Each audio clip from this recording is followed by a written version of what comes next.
Hey, welcome back. Canada Day is going to feel a little bit differently this year with us not being able to gather in large groups because of COVID-19. The government is making the celebrations virtual. There's a whole host of festivities planned meant to highlight our diversity and history. Joining me now is Heritage Minister Stephen Guilbeault. Good to talk to you. Good morning, Kelsey. So, what are some of the highlights of this year's celebrations? Well, we're going to have activities really. We're going to try and make it as normal and as usual as possible this year. There's a whole range of activities that people can do during the day. You can do a 3D virtual visit of Parliament. There's cultural activities to discover more of our history, of our heritage, First Nations.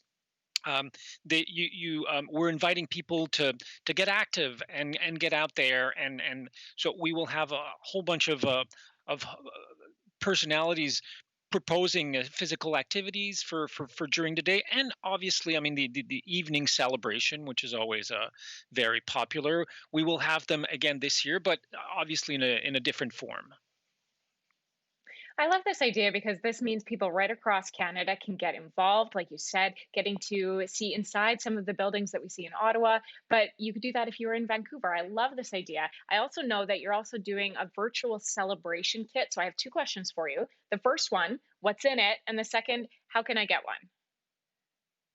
You can download the virtual kit on the Canada Day website, which has been done specifically for this event. You will find the list of artists who will be taking part, how you can download your own activity, and create some of your own activity for during the day.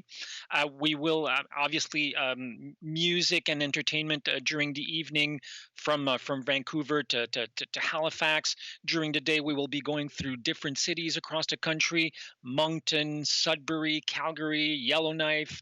So it's going to be a lot of fun, and it's a way to connect us together as we are still trying to keep our distances. Now, the recent protests around the death of George Floyd are causing many to re examine elements of Canadian history and culture. There's been talk of renaming streets or removing statues. How are the festivities going to help Canadians rally around our national identity at this time? we we are going through some challenging times right now, and the prime minister has said it, and we there systemic racism exists. And what does systemic racism mean? Well, it means that there are elements in our systems that perpetuate racism. Our government has been working really hard.